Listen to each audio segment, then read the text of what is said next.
Bonjour à tous, on se retrouve aujourd'hui pour faire, comme d'habitude, le point JT Foot, JTOM. On va d'abord parler du JTOM et on terminera par le JT Foot.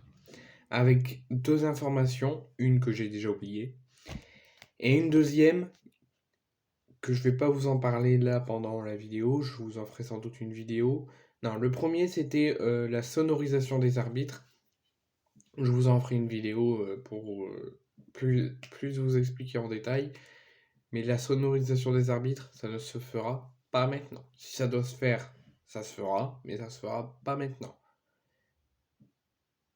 La CIUS a refusé la sonorisation des arbitres pour la saison prochaine. Donc pour la fin de saison, ils peuvent encore, si je me trompe pas, ils peuvent encore essayer de sonoriser les arbitres, mais à partir de la saison prochaine, ça sera interdit jusqu'à nouvel ordre. Quand ils décideront, ça pourra être mis, mais à partir de la saison prochaine, les arbitres ne devront pas être sonorisés. Je vous en expliquerai dans une vidéo, pardon. Et une deuxième chose, j'ai reçu l'information là à l'instant, Angers qui est déjà à un pied et un orteil en Ligue 2 et déjà quasiment condamné à la Ligue 2, vient d'avoir une autre mauvaise nouvelle. Ils ont été condamnés dans l'affaire Chetty. Chetty, c'était un joueur d'Angers qui a été viré, enfin qui est toujours joueur d'Angers, mais qui a l'interdiction de jouer avec Angers suite à des accusations d'agression sexuelle. Donc, la justice sportive a rendu une décision et Angers, qui est déjà quasiment condamné en Ligue 2 comme je le disais, ne doit pas recruter, enfin interdiction pendant 2 saisons de recruter des joueurs. Je vous en expliquerai très probablement dans une vidéo ou dans des posts Instagram, je verrai bien. Revenons à nos moutons, on va parler du JTOM. Donc dimanche, comme vous le savez, l'OM recevra à guichet fermé avec plus de 69 000 supporters. Et oui, bon, dans les 60 000, j'ai dit 69, mais je crois que ça doit être 63 ou peut-être 68 000. J'ai vu dans le nom comme ça. Donc en tout cas, plus de 60 000 supporters attendus au Vélodrome, à guichet fermé, et ça se passe à chaque match du Vélodrome, et ce depuis un an, l'OM est toujours à guichet fermé. Et pour cette occasion, à l'occasion d'OM Auxerre, les Olympiens porteront un badge spécial sur leur maillot, en mettant à l'honneur le label OM Africa. Donc animation couleur d'OM Africa, badge spécial pour le maillot des joueurs, etc. et plein d'autres animations. La rencontre OM Auxerre mettra à l'honneur le label OM Africa, créé en 2019. On pourra voir qu'il y aura des animations qui sont faites en collaboration donc avec l'OM, avec le label OM Africa et avec Mioni qui est partenaire officiel du club. Via un communiqué, donc l'OM a réagi. Il nous annonce que des contenus inédits créés pour l'occasion seront mis en avant les jours précédant le match. Le jour du match, des animations seront aussi mises en place à l'extérieur du stade ainsi qu'à l'intérieur du stade. Enfin, dès le coup d'envoi, un flocage spécial figurera sur le maillot arboré par les joueurs, mais les détails de ce flocage seront dévoilés le jour du match. Donc, le label OM Africa sera donc mis à l'occasion lors de cette rencontre entre l'OM et Auxerre.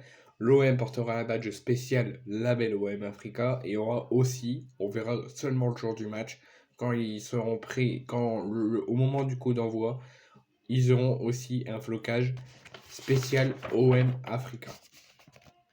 Deuxième point, je vous annonce que demain après-midi, vers 14h, si tout va bien, vous aurez rendez-vous à la commanderie parce que Issa Kaboré et Igor Tudor seront en conférence de presse d'avant-match, la traditionnelle conférence de presse d'avant-match, demain à 14h, à la commanderie dans la salle de presse,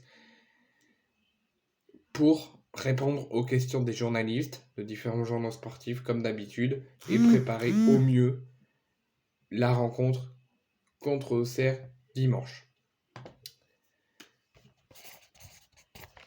Ensuite, troisième info, et là c'est l'information qu'il va falloir retenir et se renseigner et suivre ce dossier heure par heure, Matteo Guendouzi est en colère. Matteo Guendouzi nous exprime, et exprime surtout à la direction, exprime son mécontentement. Désolé, hein, c'est parce que je suis en train de prendre du coup les informations, de mettre les informations que je vous donne sur mon ordinateur pour bien vous les expliquer. Donc Guendouzi, sur les 2 derniers matchs, donc si je ne me trompe pas, le match contre Lorient, non pas le match contre Lorient, enfin le match contre Lyon et le match d'avant, il n'est pas rentré sur les 2 matchs. Donc Guendouzi n'est pas entré en jeu sur les 2 derniers matchs de l'OM, avant celui de dimanche contre Auxerre. Et ça frusque et ça met en furie Matteo Guendouzi. À tel point qu'après avoir célébré, avoir fait la fête avec les supporters, avoir fait célébrer la victoire à Lyon avec ses coéquipiers, après le match à Lyon, il est à tel point qu'il était en colère de sa situation à l'OM depuis l'arrivée d'Igor Tudor. Il a réclamé d'aller à la rencontre de la direction, mais notamment de Javier Ribalta, juste après la rencontre. Il s'est entretenu avec lui. Il a exprimé son incompréhension et son mécontentement vis-à-vis de cette situation qu'il a à l'OM depuis l'arrivée d'Igor Tudor. Est-ce que on doit s'attendre à un départ de Matteo Guendouzi plus vite que prévu, ou la saison prochaine? L'avenir nous le dira. On verra, on en saura sans doute plus. Peut-être Igor Tudor va nous en dire plus. Peut-être Pablo Longoria va faire une conférence de presse. Peut-être on sera informé par la presse. On en sera certainement sûr dans les heures et dans les jours qui viennent. Mais en tout cas, une réunion entre Matteo Guendouzi et Pablo Longoria est prévue. Il n'y a pas encore de programmation. On ne sait pas encore le jour qu'ils se verront. On ne sait pas encore l'heure et où. Mais en tout cas, Pablo Longoria devrait intervenir dans la situation de Guendouzi pour apaiser sa situation à l'OM ou tout simplement le dégager comme il fait avec les joueurs qui ne rentrent pas et qui n'ont pas un bon dialogue avec Igor Tudor. J'espère qu'il ne partira pas. J'espère qu'ils trouveront une solution ensemble pour faire le point sur la situation, pour que ça soit le mieux possible. Si c'est le départ, malheureusement, on sera tous déçus et tous en colère certainement, pour certains. D'autres seront heureux que Guendouzi s'en va. Mais j'aimerais vraiment que Guendouzi reste à l'OM. Et ce serait dégueulasse que Guendouzi quitte l'OM parce qu'il n'a pas une bonne relation avec Igor Tudor. Et parce que il ne satisfait pas Igor Tudor. Malheureusement, pour l'instant, ça ne plaide pas en sa faveur avant la rencontre avec Longoria. Parce que depuis quelques matchs, l'OM remporte ses rencontres, surtout les 2 dernières, sans lui. Donc normalement, ça ne devrait pas plaider en sa faveur, malheureusement. Mais en tout cas, j'espère que Guendouzi, Longoria, Ribalta et la direction trouveront une solution adéquate et j'espère que Guendouzi restera à l'OM. 4e point, là je suis très furieux, la commission de discipline de la Ligue de football professionnel s'est réunie ce mercredi 26 avril, donc hier, à 18h. La commission de discipline de la LFP s'est réunie ce mercredi et a sanctionné l'OM lourdement pour le comportement de ses supporters lors du match du 16 avril dernier, le jour de mon anniversaire, contre Troyes. Je vous explique. Donc, voici le communiqué. Comportement des supporters de l'Olympique de Marseille, usage d'engins pyrotechniques, on va en discuter juste après, et expression orale constatée. Les expressions orales, moi je les ai pas entendues. Il y a eu tellement une grosse ambiance que je les ai pas entendues. Ça, on va les laisser de côté, je vais pas donner d'avis là-dessus. Mais où je vais donner mon avis, c'est les engins pyrotechniques. Il y a pas si longtemps, vous avez autorisé, vous avez fait, je sais plus ce qu'ils avaient fait, s'ils avaient fait une publication ou un communiqué, comme quoi les engins pyrotechniques, les fumigènes et tout ce qui s'ensuit, sont autorisés dans les stades de football. On les a utilisés le 16 avril dernier. Et on est sanctionné. Pourquoi ? Tout simplement parce que la Ligue de football professionnel est pro-parisienne. Et anti-OM. Parce que regardez, avec tout le respect que j'ai pour Lens, hein, on est amis avec Lens, je les kiffe, ils sont costauds, les supporters pareil. Mais Lens a fait pareil que nous. Enfin, ils ont utilisé des feux d'artifice, nous on n'en a pas utilisé. Mais ils ont utilisé des engins pyrotechniques. Ils n'ont pas été sanctionnés. Le dossier a été mis en instruction, mais pour l'instant, ils n'ont pas de sanction. Pareil pour Lyon. Ils ont utilisé des fumigènes qui retardaient contre nous le coup d'envoi de la deuxième période. La commission de discipline se réunit quelques jours plus tard et Lyon n'est pas sanctionné. Et qui se fait sanctionner? C'est l'OM. Quand c'est le PSG qui se fait sanctionner, déjà c'est rarissime. Et quand ils se font sanctionner, c'est une toute petite sanction. Lens a utilisé des engins pyrotechniques, ils ne sont pas sanctionnés. Lyon a utilisé des engins pyrotechniques qui a été dans le match, qui a causé le retard de la deuxième période contre l'OM, ils n'ont pas été sanctionnés. Il y a eu un jet de projectiles, ils n'ont pas été sanctionnés. La Ligue de football professionnel, je vous envoie un message, faites un communiqué et dites-nous que vous êtes anti-OM. Vous avantagez tous les autres clubs où quand ils utilisent des engins pyrotechniques que soi-disant ils sont autorisés et que vous voulez sanctionner pour ceux qui les utilisent, normalement vous devez sanctionner tous ceux qui les utilisent. Lyon les a utilisés, Lens les a utilisés, l'OM les a utilisés, vous sanctionnez qui? Que l'OM. Et pourquoi? Alors pourquoi, il y a quelques semaines, il y a quelques mois, vous avez dit que maintenant les engins pyrotechniques sont autorisés? On a pris en compte votre communiqué, comme quoi les engins pyrotechniques sont autorisés, tout le monde les utilise, et on se retrouve sanctionné parce qu'on les a utilisés.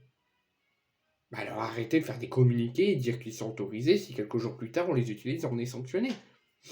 Ou même pour n'importe quel club. Donc les sanctions, fermeture pour 2 matchs fermes, et en plus c'est très lourd, fermeture pour 2 matchs fermes dont un match par révocation du sursis de l'espace réservé aux fanatiques du virage nord à l'Orange Vélodrome. Donc super. Le virage nord, pour 2 matchs fermes, et si ça recommence 3 matchs, sera fermé. Et je pense que ça commence à partir du 2 mai, donc ça ne concernera pas OM au CER, mais pour les matchs qui suivent de l'OM au Vélodrome, l'OM sera sans son virage nord pendant 2 matchs.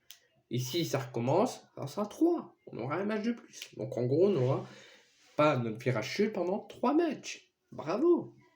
Je parle pas aux supporters là, je parle à la Ligue qui est complètement à l'ouest, qui est complètement à côté de la plaque, qui est complètement corrompue, ils sont nuls ici. Et enfin, une nouvelle sanction, fermeture pour un match avec sursis de l'espace réservé aux winners du virage sud de l'Orange Vélodrome. Donc en gros, c'est un huis clos partiel. Alors qu'on est autorisé à les utiliser. Les expressions orales, je les laisse de côté, je les ai pas entendues. S'ils les ont entendues, je leur fais confiance. Sur ce coup-là, je leur fais confiance. Mais sur les engins pyrotechniques, tout le monde les utilise, ils ne sont pas sanctionnés. Et qui se retrouve sanctionné, c'est l'OM. Et en plus, on fait ce que vous nous avez dit. Vous avez dit que les engins pyrotechniques ils étaient autorisés. On les utilise, on est sanctionné. Et très lourdement. Donc ça veut dire que pendant 2-3 matchs, on n'aura pas notre virage sud.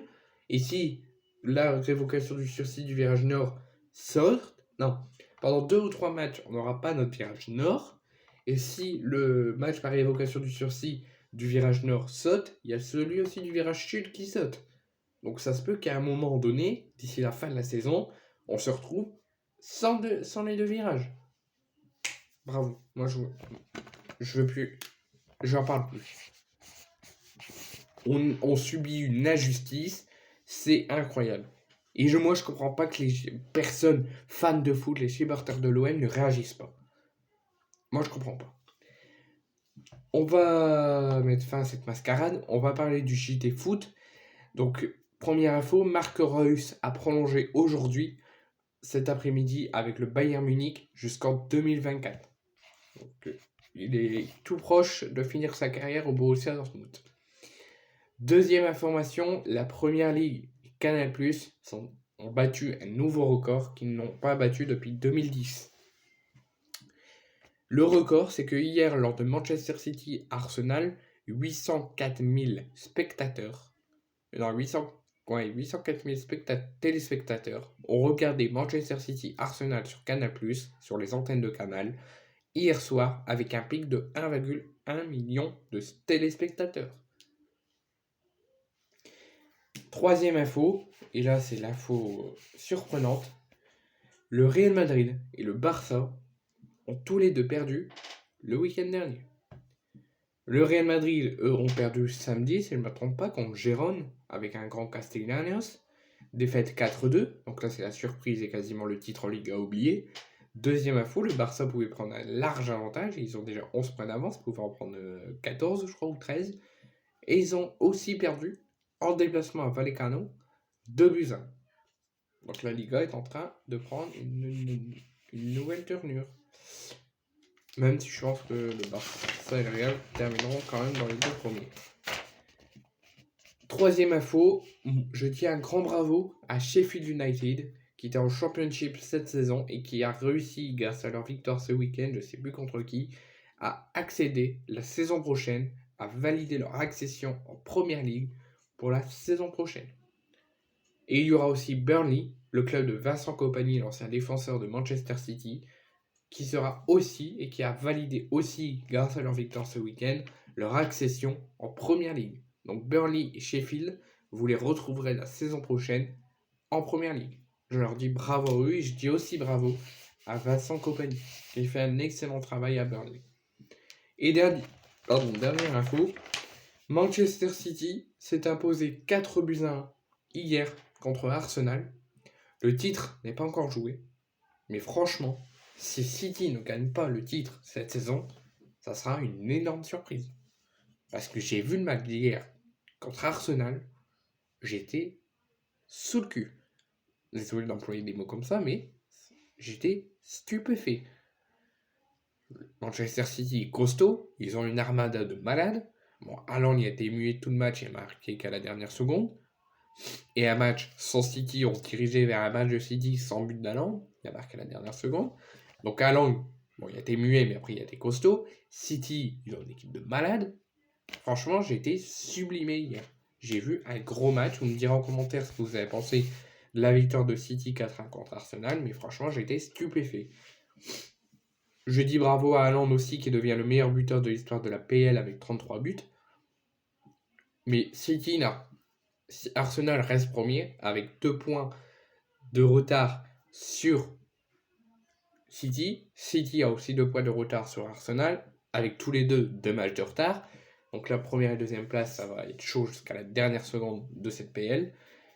Donc le titre n'est pas joué, mais franchement, si City ne gagne pas le titre cette saison, ça serait un gros coup dans le football moderne.